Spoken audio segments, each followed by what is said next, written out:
Hello everybody, Dave Neal here, stand-up comic and host of Bachelor Nation News. In this video, we've got Kira responding to haters. Of course, she is a doctor. She went to Harvard, and she was also on this past season of Bachelor in Paradise. Some people believe that doctors should be held to a higher standard than smut TV and being you and posting photos on your Instagram that reveal cleavage and all these other kind of archaic thoughts. And her response, my guess is doctors are humans too. We're going to get into this story and I'll read for you what she wrote in her Cosmopolitan op-ed. Follow me on Instagram at DNeals. I'm also on Patreon for private behind-the-scenes bonus content, patreon.com/Dave Neal. And Bachelor Rush Hour is your daily Bachelor podcast. You can now check that out. Go support Bachelor Rush Hour. It's free every afternoon wherever you find podcasts. Link in the comment section to access all of that. I've also got a stand-up show Saturday the 26th after Thanksgiving in Newport, Rhode Island, and then one the day before Thanksgiving in Cincinnati, and then the week after Thanksgiving I'll be in New York City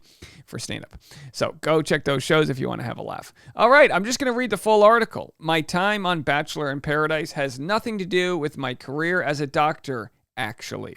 Kira Mengistu opens up about the flack she received from the audience during her time on reality TV. This was written on November 9th, 2022, or published by Kira herself. This past fall, I took a second shot at finding love on reality TV when I appeared on Bachelor in Paradise. You may ask yourself, what would possess a 33-year-old internal medicine doctor who went to 2 Ivy League schools to try to find love on reality TV? Has her dating pool really run that dry? And the answer is no. My dating pool has not technically run dry, but it has become more treacherous to navigate, and I wasn't getting anywhere dating in the traditional ways. Enter Bachelor Nation, and enter Bachelor Nation trolls. I had no idea that my modestly scandalous time on reality TV would result in cyberbullying as well as attacks on my character and even my career. What do those two things, my career and my now public love life, even have to do with one another? I started to ask myself this question really early on in my tenure as a reality TV contestant. On my first day of The Bachelor, Clayton Echard's season, my limo entrance outfit was red lingerie and a white doctor's lab coat, topped by a red stethoscope. This outfit impressed Clayton and landed me the longest kiss that night. The longest kiss. But certain groups watched the show that night were very, very unhappy. In a 500-post Reddit thread, other medical professionals chimed in on how unprofessional it was for me to wear the white coat in such a fashion. To which I say, I worked hard to earn that white coat and become a competent doctor. I should be able to wear my white coat however I choose. If someone can wear one as a Halloween costume, I can choose to wear it as part of my limo entrance outfit. Thankfully, most of those negative discussions and opinions were not posted to my personal social media. It seemed like a quick, contained moment of outrage, mostly confined to the medical community because one of their own was not acting as conservatively as they expected her to act. But this changed when I appeared on Bachelor in Paradise. Admittedly, I was an agent of chaos during my time in Paradise. My time on the show included a love triangle, an argument on the beach, consensually nipple rubbing a male contestant, and bouncing from one guy to another until I finally left Paradise with my Romeo, Alexander.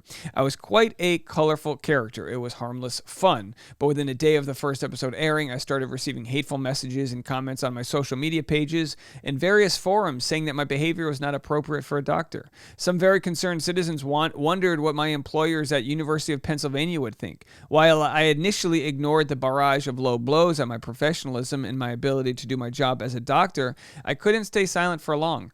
In a series of posts and TikToks, I assured those curious that my employers had no concern about my appearance on reality TV. They had enough insight into the making of reality TV to know it is a highly dramatized and narrow view of a person's behavior. It's a TV show. It's not a biography. The scenarios in the show had very little relevance to my professional life. I tried mentally unpacking why this backlash happened. No other contestants had their career mentioned as part of the discussion surrounding their time on the show. Well, most other contestants didn't have a career. Real estate agents, Lyft drivers, financial advisors, HR specialists, pilots, and even nurses did not have their professionalism attacked as a result of an unflattering reality TV portrayal like I did. Sure, you could say that doctors take care of vulnerable people in their time of need, so their behavior in the personal life matters, but why does this logic not apply to pilots? They definitely hold human lives in their hands too. You could say the same for Lyft drivers. drivers. You could say, oh, a Lyft driver shouldn't be shown getting drunk on a beach. Does that mean they get drunk while they drive? Chances are, no, that's not what that means. I doubt I would have gotten as much backlash as I did if I were a man. And in fact, men on the show have rarely received such vicious backlash as I did when it comes to their careers. Women are constantly held to a higher standard, especially those who make it far up the corporate ladder. I'm a firm believer that a person's professional life and personal life should be separate. I never try to hide mine. All of my social media accounts are public because I have nothing to hide from my patients, my employers, or any random person who may stumble on my page. All my photos and videos of me living a full, fun life will stay right where they are because they show me as the well-rounded, complex person that I am. And that's a direct result of my experience as a doctor, taking care of people in the last few years, months, or moments of their life. It is the result of taking care of thousands of patients with COVID during the pandemic, many of whom sadly did not survive the disease. At the end of your life, knowing you lived authentically, built a life you are proud of, and given love to those around you are most important. Haters on Reddit be damned. And that's it, folks. That's the argument. Now, a few things, not to push back because I think this was well written and properly describes it's a well-written response to all the hate out there. I think the hate comes at people in completely different ways. Some people get hate for their Botox. Some people get hate pretty much whatever you have on the internet, whatever you show off on the reality show, some sad parts of the internet will judge you. Now, did Kira get judged more so? Yes, absolutely. Absolutely. People were saying, "Oh my gosh, she's acting like she's acting like this on the beach. Can she administer, a blood pressure test? I don't know. I'm not a doctor, right? Can she do?" It's like, come on, what a dumb, way to look at life. To think that she's just got to be like, all right, I'm done with the day. Let's put our Instagram away and go play Parcheesi. No, she can have sex. She can do it on the beach. She can be all these different things and still be professional at her job.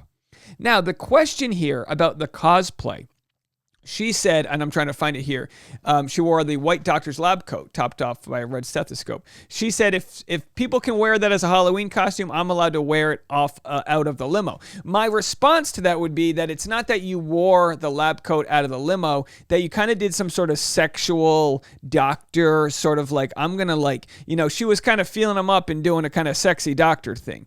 And of course, the response to that, which I'm not even sure I completely agree with, but the response to that was, hey, there are cases where doctors took advantage of their patients in the guise of being a doctor and helping them. And that cosplay shows the problematic side that could exist if a doctor were to abuse their degree and their knowledge to the, do you guys understand what I'm saying? So I understand the question of the way she sexualized being a doctor in that moment. I understand that question.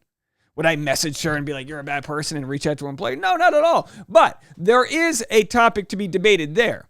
As far as how she acts on the beach and relating that back to her being a doctor, that's separate. But by bringing in the doctor cosplay, she was opening herself up to a discussion about abusing the doctor-patient privilege by playing into the sexualized kind of like I said, cosplay of it all. Again, I don't even know what side of it. I don't take the limo entrances and exits seriously like that.